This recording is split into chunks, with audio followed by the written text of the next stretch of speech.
Jessica here from Pet Intel and Jaywalker Dog, and I wanted to talk to you a little bit about sensory push-ups.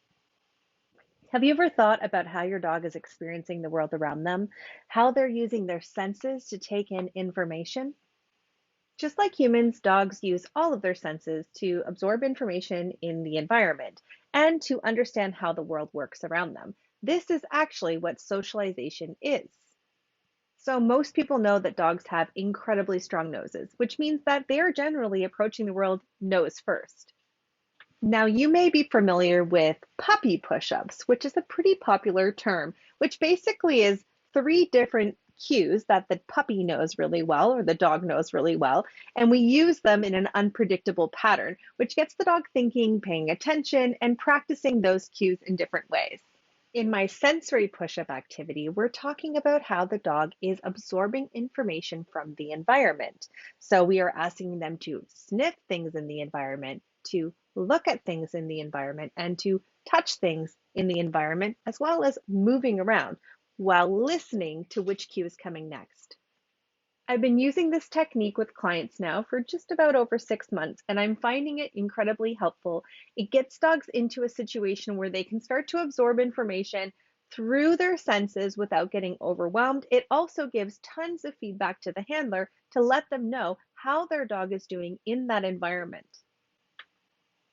Now, in order for you to do this game of sensory push-ups, your dog needs to know each and every one of these different cues independently of each other. So if you need to learn how to teach any one of these cues, look, touch, or sniff, or even name recognition, please do that first. The first step in the game is to get the dog's attention by saying their name or making a sound. So I would say pop, pop, and once I have the dog's attention, I would give them the next cue. They don't know which one is coming next. So it's important that you don't keep doing them in a sequence. Look, touch, sniff, because they're going to anticipate the next one. The other thing is you want them looking at different things and sniffing different things. You can even vary what they touch or where they are touching your hand by maybe touch low, touch high, touch back, touch forward, and that'll move them around. So you want to be keeping it moving and keeping the environment interesting without being overwhelming. So you may be wondering how you will be able to tell if your dog is over threshold or stressed in the environment. And aside from all of the indications, stress signals that I'm going to list here, I also want you to look at how they are responding to the cues you are giving. First of all, do not give a cue if they're not paying attention to you because they're not going to hear it and they're not going to be able to follow through with it. That's number one. If they're not paying attention, if they can't get focused, they're already over the top. The next thing I want you to think about is when you give the cue, look. Their gaze, is it steady? Is it fleeting? Is it avoidant? This is going to tell you about how confident they are about what they're looking at.